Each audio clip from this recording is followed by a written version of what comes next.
Hey, this is Mark Farnham with Apologetics for the Church, and today we're talking about common contradictions in unbelief. This is a new series that will eventually be a book, and this is the second one in this series, and this is the contradiction people hold when they believe that there's no ultimate meaning in the universe, but then talk about finding meaning or finding the meaning of life. So people will say things like this: there's no meaning to the universe and everyone should find their own meaning. Well, they may not say that exactly, but they will say those two things often separately, not realizing the contradiction between them. There is no meaning to the universe and everyone should find their own meaning. Meaning is important. When we encounter something that we don't know how to make sense of, we intuitively ask, what does this mean? I remember, probably like many of you, exactly what I was doing September 11th, 2001, and seeing the planes crash into the towers in New York City and hearing of other plane crashes. My first question was, what does this mean? Are we under an attack as a nation? Is this going to happen other places? At the time, we were living in New London, Connecticut, about 125 miles from Manhattan. And so one of the questions I asked was, does this impact us? And in some cases, or in some ways, people thought it would. Our local hospital there in New London prepared for mass casualties, but there, of course, were very few casualties, very few people who survived. At the time, the church where I pastored was right across the river from a nuclear submarine base, a Navy submarine base. So one of the questions is, are we safe here? Because we did not know the magnitude of the attacks and if they would strike military installations or anything like that. So the fact of the terrorist attack moved me to wonder about the implications. And this is to be expected. We expect that significant events can have important consequences beyond the events themselves. In a simpler, more mundane sense, whenever things happen, we want to know not just the implications, but if there's any intention behind it. And that's what we mean by meaning. Did anyone intend something by this? So when we ask, what does that mean? What we want to know is if there's any personal agent behind the event or the fact that is going to cause something else, or are there further implications? I'll give you a more practical example. If my wife hugs me and won't let go when I get home from work, makes my favorite meal, and insists on gazing lovingly into my eyes throughout dinner, I'll probably wonder what these actions mean, because they're a little different from my ordinary experience. Not that she isn't loving and attentive and a great cook, but her actions, I would interpret properly, are the result of an intention. And I want to know, what is the reason? It could be that she recently talked to a widowed friend of hers and she's realizing how precious it is to have a husband who is healthy and whole. And so her actions are expressing that gratitude. On the other hand, she may have lost her job and is acting out of fear and insecurity about how I will respond. I may have misinterpreted her eye contact for affection when in reality it was anxiety. Either way, it is normal to expect that certain actions have an intention behind it, a sense of meaning from an intelligent actor. If something is seemingly unintentional, though, we typically don't wonder if there's any meaning. So, for example, if the wind is blowing in from the south today and yesterday it blew in from the west, I don't wonder typically, is this God telling me I should move to South America and become a missionary? Because although we know the wind is guided by God, we don't expect to read intention or meaning into it. When we perceive something to be the result of a conscious choice by a rational agent, we do, however, expect there to be a purpose or meaning behind it. So many people who reject the idea of God believe that there is no given meaning to the world. That is, if you accept the common Darwinian evolutionary view, this world came about entirely by chance, by non-intelligent actions happening that produced a non-intelligent, non-rational universe, and therefore there is no meaning behind it. It is just the way of unguided process of evolution. How could there be meaning if the universe was not the intentional creation of a rational agent like God? So if evolution's narrative is true, the world is nothing more than electrons and selfish genes, as Richard Dawkins would say. To expand the quote from the previous video on this issue, here's a larger context of Richard Dawkins' denial of design in the world. This comes from his book, River Out of Eden. It's more than 30 years old. I think it's out of print. But Richard Dawkins is a powerful, compelling author. So even though we disagree with many of the things he says, he's at least interesting to read. And he says this: such a universe of mere electrons and selfish genes would be neither evil nor good in intention. It would manifest no intentions of any kind. In a universe of blind physical forces and genetic replication, he says, some people are going to get hurt, other people are going to get lucky, and you won't find any rhyme or reason in it, nor any justice.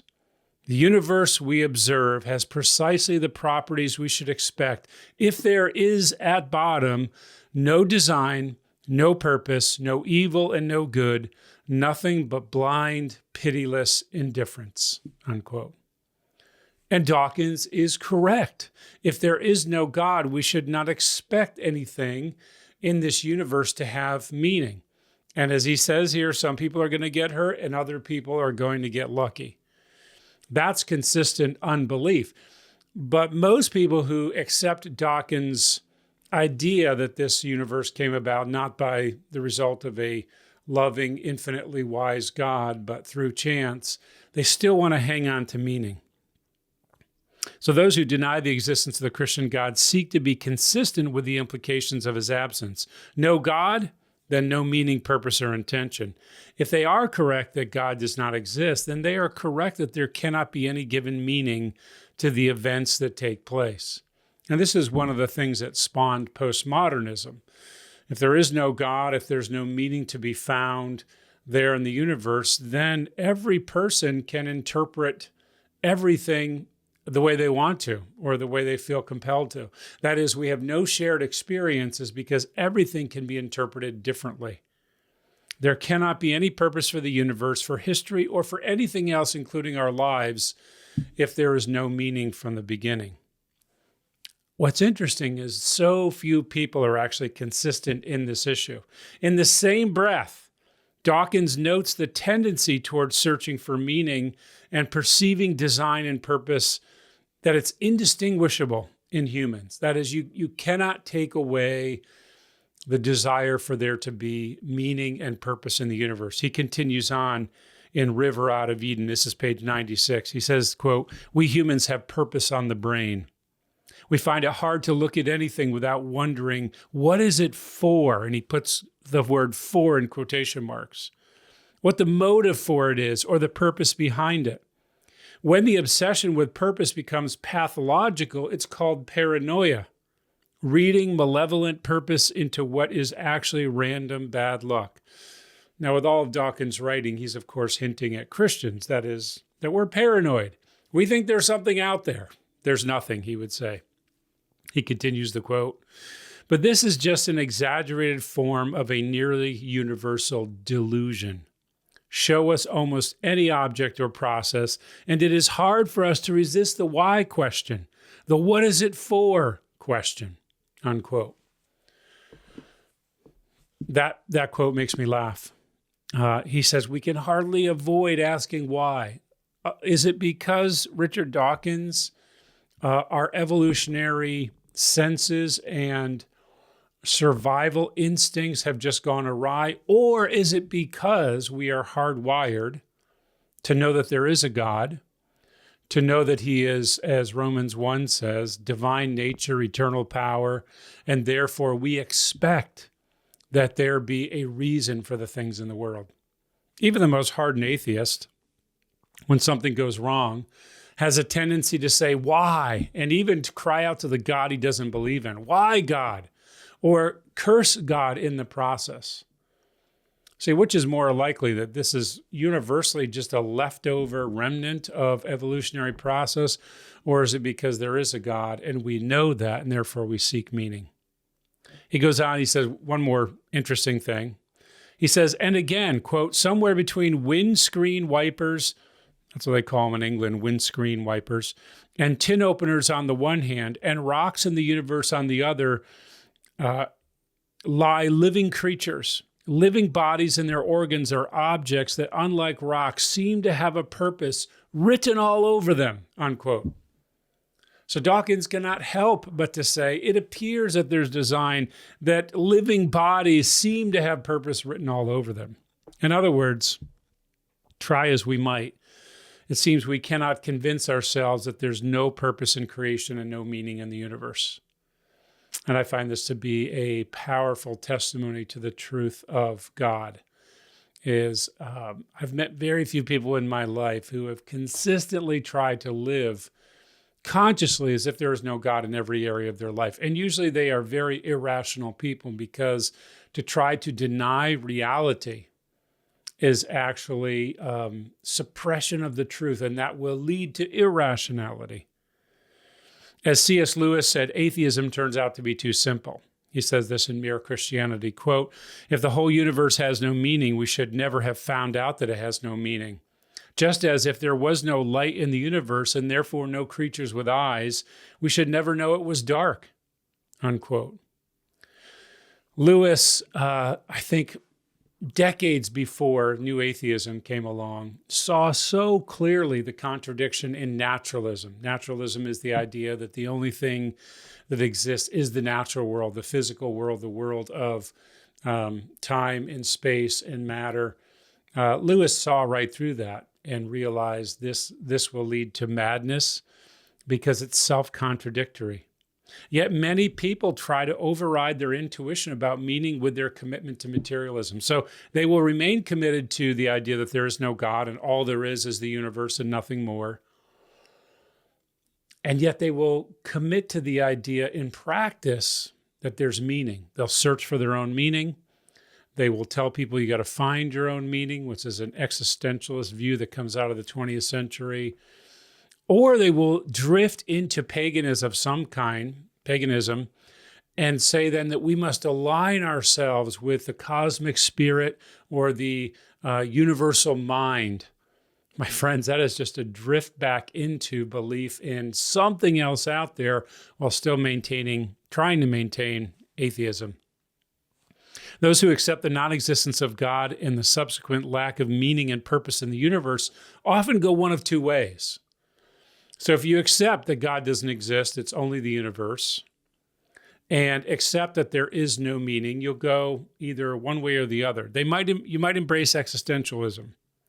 This philosophy had its genesis in the writings of the 19th century thinkers like the Danish Christian philosopher Soren Kierkegaard and the German atheist philosopher Friedrich Nietzsche. So you can go one way or the other. Kierkegaard was a Christian philosopher who then searches for meaning in life through God and specifically through Christ.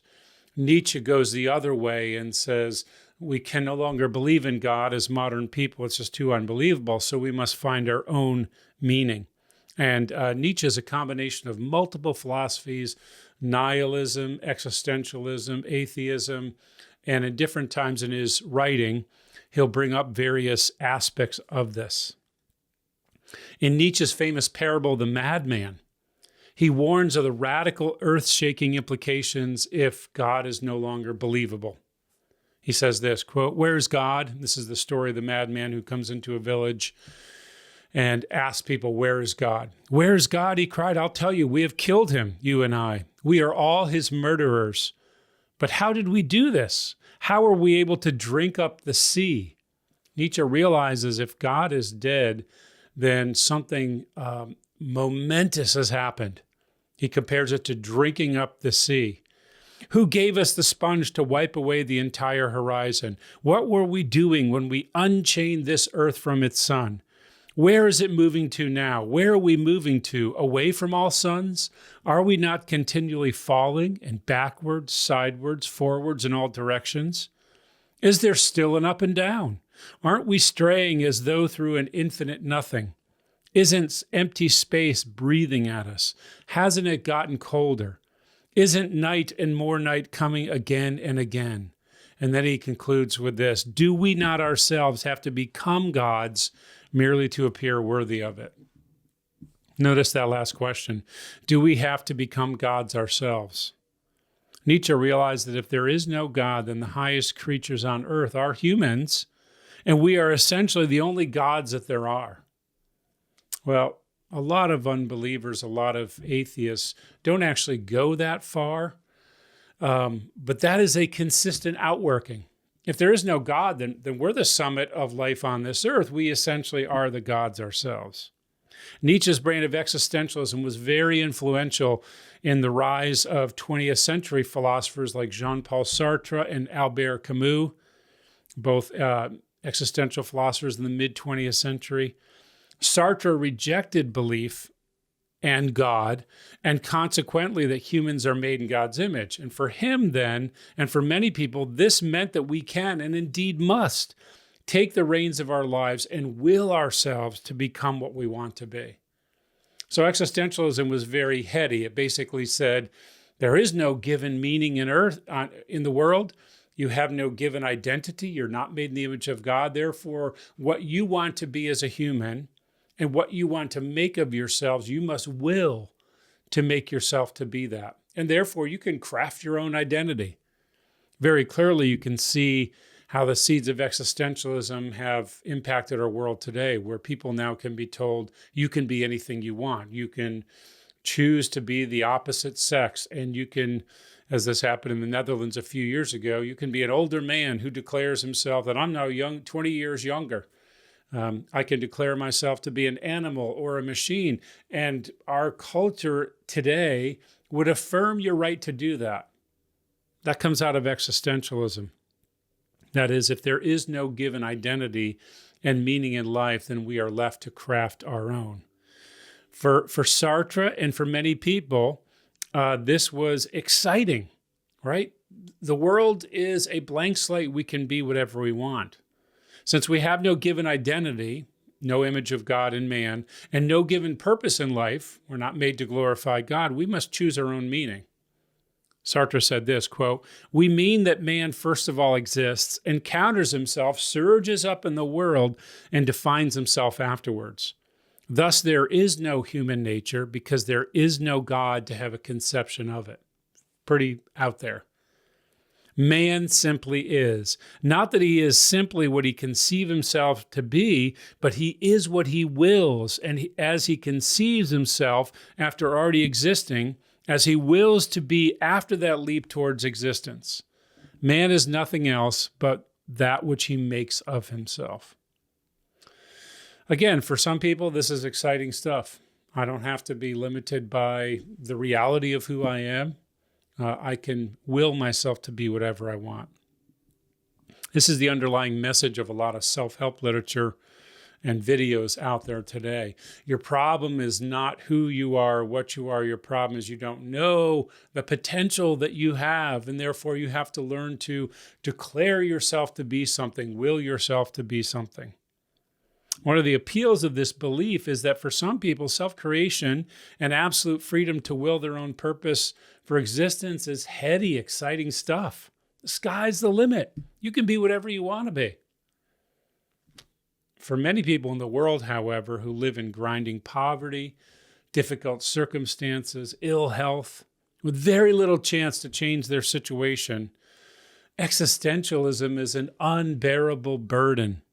No matter how much they want to rise or try to will themselves to rise out of their position, by sheer willpower, nothing will change. Camus noted the terrible position that puts people in. Quote, "The world itself, whose single meaning I do not understand, is but a vast irrational. If one could only say just once, 'This is clear,' all would be saved." So Camus realized when you do away with God, you are left with absolute uncertainty, or as he loved to talk about, absurdity. If there is no meaning, then everything is absurd. As he says, if you could say just once, "This is clear," all would be saved. And yet rejecting God plunges you into a vague world in which we share no common ideas and everyone has their perspective and nothing is solid. As one great poem asks, can the center hold? That is, if we destroy the center, God's declaration of what this world is and who am I, what are we left with? Camus recognized the implications of a world without meaning. Everything is absurd, but he wistfully longed for exactly what God has revealed, that we live in a meaningful universe. This is the contradiction that many people try to hold together. They intellectually deny meaning and purpose as their atheistic evolutionary worldview requires, but then they emotionally cling to the idea that every person has meaning, every life has meaning, and we can find or create purpose for living. You see what they're doing? They deny the God who gives the universe meaning, and they glowingly encourage every person to embrace whatever manufactured, illusory meaning that will get them out of bed in the morning. Whatever it takes, you create your own world. You can live in your fantasy world if you want. You can pretend to be something that is so counter to reality. Just get yourself out of bed and will yourself something. We need to recognize what this is. This is a contradiction. And as a Christian, if I encounter someone who holds to this, there's no meaning in the universe, I can almost invariably know that they will embrace the right of every person to make and form their own meaning. And that's where we must go as apologists. We must question them and challenge that idea. Because if there is no given meaning to the universe, then there are no limits on the meaning that people can craft for themselves. Someone might say, my meaning in life is, and my identity in life is I want to resurrect Adolf Hitler or Genghis Khan. And the truth is, if we all have the right to create our own meaning, because there's no given meaning, there's no way to object to that. And yet no one wants to have as I often say, a next door neighbor like that, right? No one wants a coworker like that. You may have noticed that I said earlier that there are two ways unbelievers go with their professed denial of meaning in the universe. The first is some kind of existentialism that allows us to ignore the lack of universal meaning and invent our own, the atheistic approach. The second way is simple and brutal. It's suicide, right? Albert Camus, one of those existentialist philosophers, in the opening line of his book, The Myth of Sisyphus, states very bluntly, quote, there is but one truly serious philosophical problem, and that is suicide, unquote. If there is no meaning in the universe and life is absurd, why not kill yourself and get over with it? Of course, Camus himself did not commit suicide, but in this essay turned into a book, The Myth of Sisyphus, he wrestles with the option because it is a legitimate consideration if the world is as he describes. If there is no given meaning and you are burdened with the task to will yourself to be something, knowing that that will be a constant struggle, why, if when you die you just cease to exist, why not commit suicide? Now, obviously, I'm not recommending that, and Christianity rejects that because God is the one who has the keys of life and death. But this is what is wrong with this idea that there is no meaning and yet you should find your own meaning. C.S. Lewis argued that our irrepressible longing for meaning and purpose point to the reality of meaning and purpose in the universe. He says this, I love Lewis, quote, we pine or we long.